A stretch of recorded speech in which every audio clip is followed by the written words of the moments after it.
Hello， 大家好呀，这里是七家，欢迎来到我的频道。今天继续为大家带来《雪滴花》第6章的故事。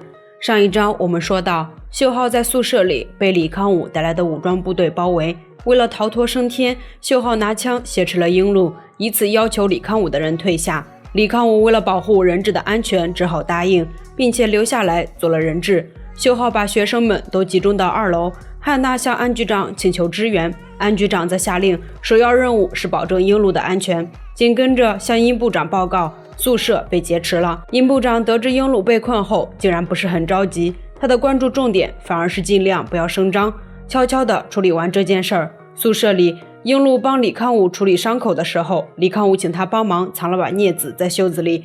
殷部长给秀浩打电话，表示之前发生的事情都是误会，还暗示了他和北边领导人的关系，让秀浩半小时后从地下2层撤离，那里有人接应。长发小弟觉得此事有诈，秀浩却决定相信殷部长的话，选择从地下2层撤离，但是却遭遇了埋伏。灯光亮起，短发小弟中了一枪后，秀浩赶紧丢了一颗烟雾弹掩护小弟后撤。正片开始，秀浩带着小弟们且战且退，再次回到了宿舍地下2层。短发小弟因为大腿受了枪伤，只好在门后埋伏。秀浩给了他一颗手雷，必要时候选择与敌人同归于尽。就在武装部队准备破门而入时，殷部长发来指令，为了保护人质安全，要求武装部队撤退。而此时的宿舍内早已乱作一团，在宿监的带领下，学生们准备逃离宿舍，却刚好撞上了撤回来的长发小弟。李康武见状挺身而出，趁小弟不备，抬起枪头和小弟打作一团。小弟迫不得已只好开枪乱射，吊灯坠落，碎片划伤了英路的手。而李康武在一番打斗下，终于把小弟压在身下，正准备用镊子补刀时，被急忙赶来的秀浩拿枪打中，镊子应声而掉。小弟站起来对着李康武就是一阵拳打脚踢，之后还准备拿枪把李康武杀掉。食堂大妈这时母爱泛滥，爆发洪荒之力，对着小弟一阵输出，却被推倒在地。就在小弟准备再次射杀李康武时，秀浩阻止了。小弟因此不满，跟秀浩吵了起来。秀浩觉得小弟太不理性，会搞乱计划，称小弟再这样的话就不需要他了。小弟无奈只好作罢，让众人前往食堂。在撤离中，秀浩看到了英路受伤的手，转头对小弟说自己要守着餐厅，让小弟带着李康武去别的地方。小弟同意了。镜头一转，宿舍电话铃声响起，是殷部长打来，但是还没打通，现场室却来了电话，士兵称武装人员3人已全部射杀，韩教授也被间谍杀死，己方有1人死亡，4人受伤，而其中1人正是英路哥哥。殷部长交代一番后挂断电话。另一边，3位夫人又坐在一起喝茶，3人又是一番勾心斗角。后妈这次刚了起来，对着南总长夫人就是一番嘲讽，气得她站起来抓着后妈的头发就是一番辱骂，之后甩了她一巴掌就走了。后妈不屑一笑。镜头转到宿舍，秀浩猜到父亲为了救自己跟殷部长做了交易，但是为什么他们还是想要杀了自己呢？秀浩百思不得其解。这时他看到英路受伤的右手，心里不是滋味。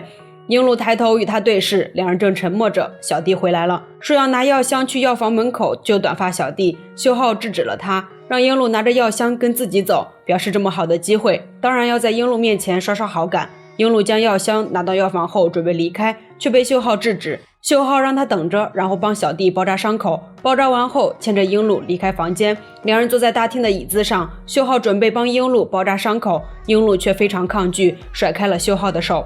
秀浩心疼一会儿后，再次强拉过他的手包扎起来。英路看着秀浩，内心五味杂陈。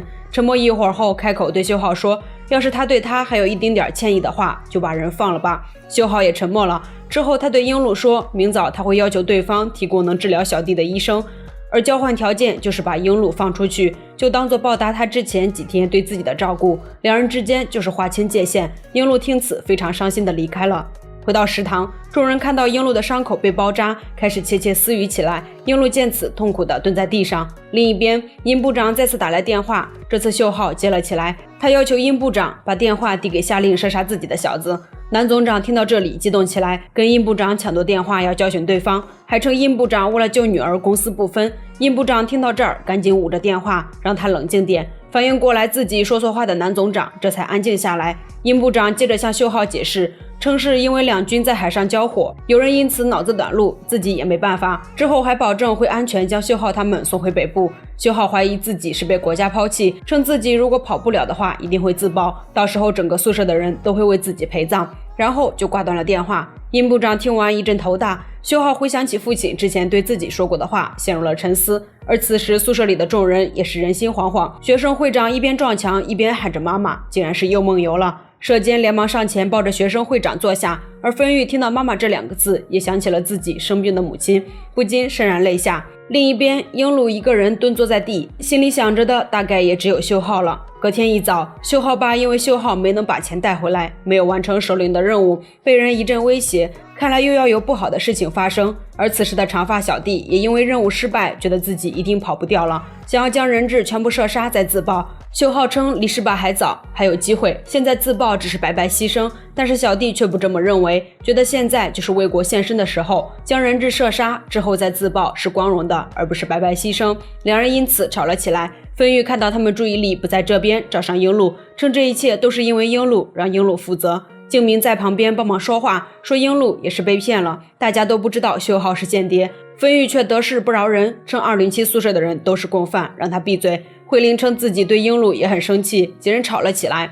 舍监见此连忙制止，众人这才冷静下来。慧玲让秉泰想办法，毕竟他也是个警察。秉泰却说之前有类似的案件，人质全都死了，所以绝对不能信安琪部的话，让大家一定要听秀浩他们的，这样才能保住小命。小弟和秀浩吵架也到了尾声，小弟问秀浩怎么承担任务失败的责任，秀浩称这次责任是组长负责，跟小弟无关，这是准备一个人担责任了。之后还让小弟听从党的命令，听从自己的指挥。小弟却觉得秀浩思想有问题，准备拿枪射杀他，却被秀浩抢先一步，一枪打在小弟的身上，小弟应声而倒。之后秀浩拿着枪威胁了他一番，称之前违抗一次命令就算了，再有一次枪口对准的就是脑袋。短发小弟看到两人连枪都开了，连忙起身上前查看情况，却因为腿伤摔倒在地，步枪也掉在了地上。秉泰这时看到了枪，正准备去拿，食堂大妈却抢先一步飞奔过去，拿枪对准了秀浩，动作一气呵成，让人一阵目瞪口呆。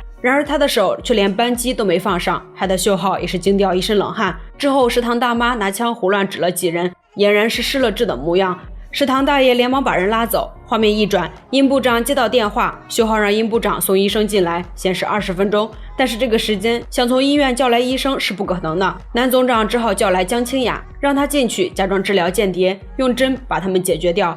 江清雅觉得自己不可能杀掉3个间谍，最多也只能解决2个。南总长说已经在宿舍周围安装了窃听器，到时候清雅说出暗号，会有人进去帮他解决剩下的间谍。清雅在南总长的一番花言巧语下，称自己作为医生是不会杀人的，但是会在镇痛剂里添加安眠药。另一边，秀浩找舍监要被抓学生的名单，秀浩让舍监把患疾病的人找出来，作为提前释放的一批。舍监趁此拿出了英露几人的名单，让秀浩不要小瞧学生们的能力，小心阴沟里翻船，毕竟之前帮他逃脱追捕的就是这些学生。之后两人来到食堂点名，点到的学生会先释放，慧玲、静明、雪溪和英露4人赫然在内。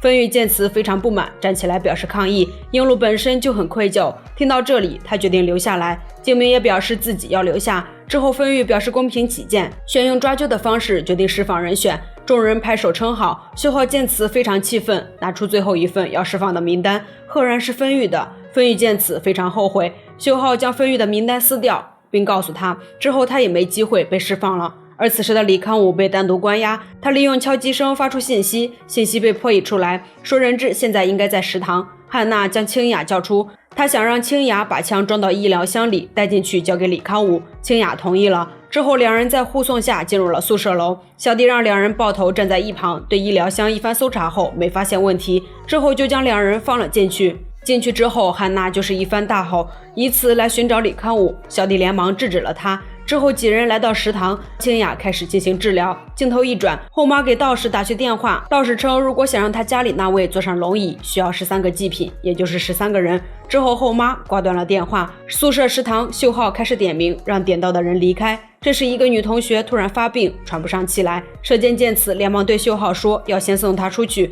学生们也纷纷表示自己也坚持不下去了，场面一时混乱无比。秀浩制止了他们，并威胁他们谁在闹谁先死。英露见此终于忍不住，站起来对着秀浩一阵输出，让他把人放了，自己留下来。短发小弟见此想上前，却被秀浩制止。这是英露为了让秀浩放掉其他人质，说出自己的身份，赫然是安启部部长的女儿。本章完。在下一章中，英露窝藏间谍的事情被安启部众人知道，英露也因此被认为是间谍罪。小弟拿枪对准英露，秀浩也以英露的生命威胁殷部长，想以此逃命，但是秀浩的国家却放弃了他，嘴里说着冠冕堂皇的话，让人对他进行射杀。之后，英露也找到机会拿枪对准了秀浩，这混乱的局面到底会如何发展呢？我们下章再揭晓吧。七家的解说就到这里了。如果喜欢七家，那就请多多点赞和留言，并关注七家的频道，你的支持是我最大的动力哦。我们下期见吧，拜拜。